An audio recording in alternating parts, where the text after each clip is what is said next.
2 The Redline Productions proudly presents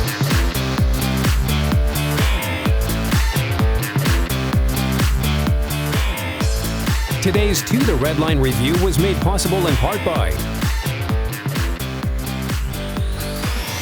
Hey YouTube! Well, thanks for joining me. It's my great pleasure to show you guys this gorgeous beauty that just got in as a trade. This is a 2010 Audi A5 Coupe.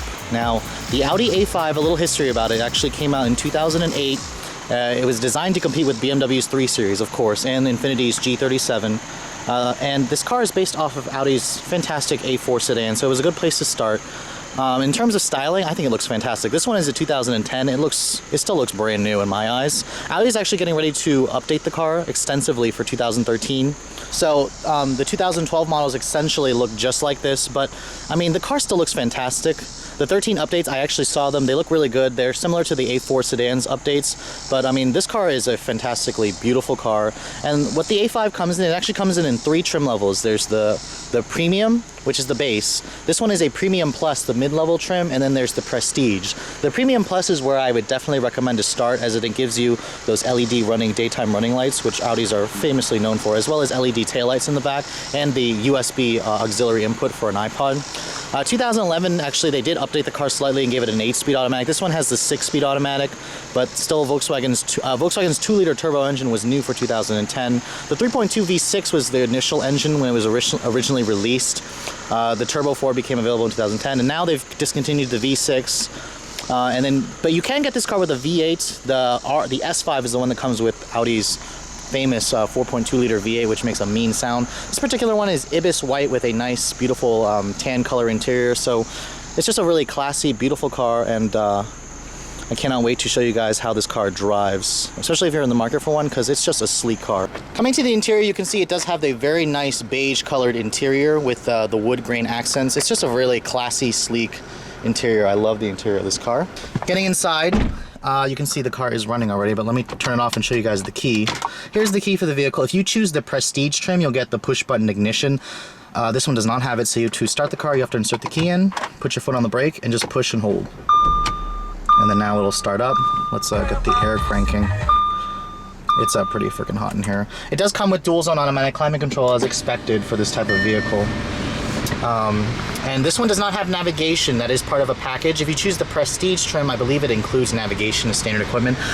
Here you can see is the gigantic sunroof, which only tilts open, so that is pretty much the only thing you can do, but it does have a nice sunshade on it to block out the sun. As far as the interior goes, I mean, this is an Audi, so you expect it to be really nice in terms of the interior. The controls in here are a little bit confusing. I did have to sit there and learn them a little. But anyways, regarding the rest of the interior, you have soft touch materials on the dashboard. It's got a really nice graining. It's soft, but it's not too soft. It just feels really expensive and high quality. Coming to the door panels, it's all soft touch with these really beautiful wood grain accents with the aluminum trim. Soft leather right here, leather right there. It's even soft touch down here. It's hard plastic in here, and it's not lined with felt, so that's a little surprising. But this car does come with a 6-speed automatic transmission paired with the 2-liter turbo. If you look for an 11 model and up, those actually have the 8-speed automatic. But 2010 was the first year of the 2-liter Turbo 4, and it's the only engine you can get with a manual. The V6 was available for this year, as well as the S5, which had the 4.2-liter V8. This vehicle's kind of weird because if you get the S5 Cabriolet, it has the supercharged V6, but if you get the S5 Coupe, it's actually got the V8. 2013, they've actually gone away with the V8, which some enthusiasts have actually barked about because they like the V8. I personally, I don't really care. I think both engines are fantastic. You can see here, this one does have a nice, beautiful 3-spoke wheel. Perforated leather, very smooth leather on the steering wheel.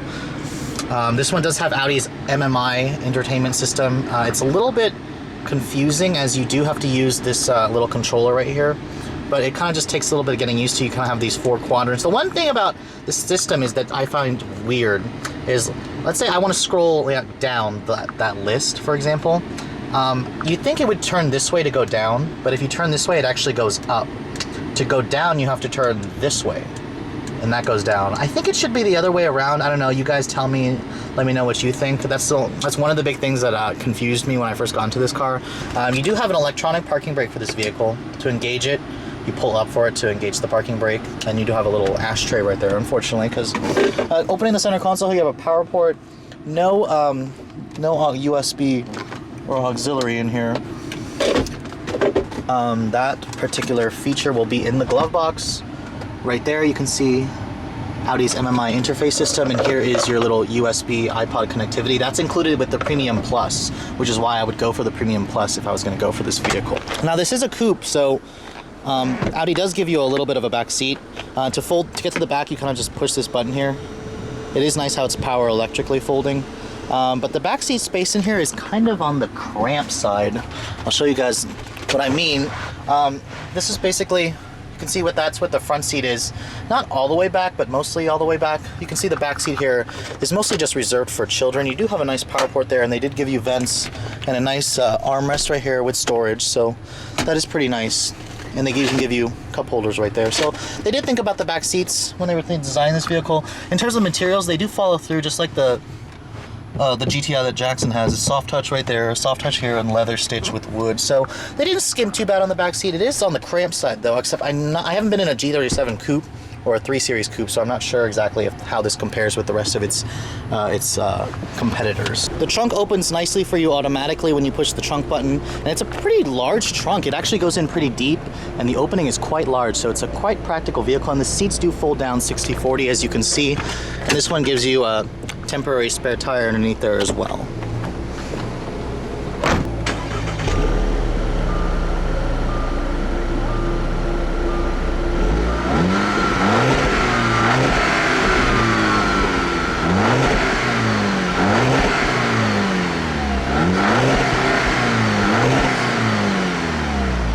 And of course, here is Volkswagen's ubiquitous 2-liter turbocharged 4-cylinder engine.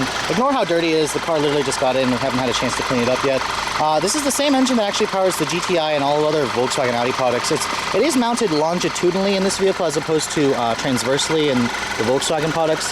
In this car, it also makes more power, 211 horsepower and 258 foot-pounds of torque. So a nice, not much in terms of horsepower, but a nice 51 pound-feet boost over the engine in the GTI. So this car moves out pretty well, and it has a lot of low-end torque. Let's go for a drive so you guys can see for yourself.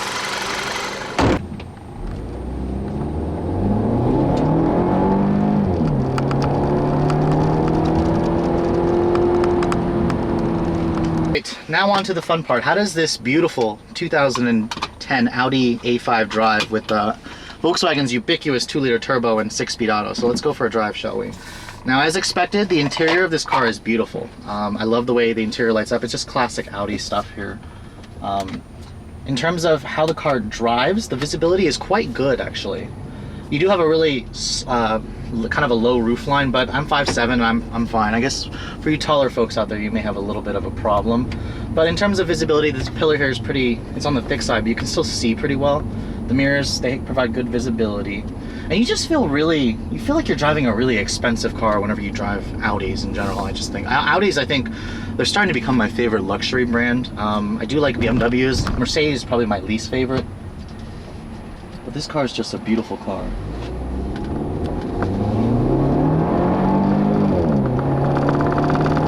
See, Volkswagen's 2-liter turbo 4-cylinder engine really just moves this car with authority. You can feel that extra 51 foot-pounds of torque that the GTI doesn't have that this car has. It just moves it with V6-like authority. Although the horsepower is down significantly from the 3.2, which made 265, this car is still fast. But when you're driving the car normally, it does have a conventional 6-speed auto, so it's really smooth shifts, really comfortable ride. The handling is probably not as sporty as the G37. That's probably what I'm noticing. But this car is more of a grand tour. It's kind of got that. It gives you that good ride quality that the G doesn't have. I mean, the G ride's okay, but this ride's even better. Like, I could take this on a long trip and it'd be fine. The handling is good enough, honestly, and you can feel that torque. Mid-throttle, this car just takes off and it just shoves you in the seat. I mean, with 258 foot-pounds of torque, basically right off idle, this motor makes plenty of power. I mean, of course, I would love to test drive an S5 with the V8 because that V8 engine apparently makes a very nice sound. And if you want the V8 S5, you better buy one for 2012 because 13 is going away and they're replacing it with the supercharged V6 that the Cabriolet already has. But nevertheless, This is my first time driving an A5 Coupe, and I gotta say, I'm very impressed with the car. I've driven a G37 Coupe. I haven't driven a 3 Series Coupe. Well, I have, but I drove the 328i. You guys saw a video of that. I definitely prefer this car over the 328i. So if you guys are in the market for a personal luxury coupe, definitely take a look at a 2010 Audi A5. It's a beautiful car. But anyways, guys, thank you so much for watching. I will catch you guys later.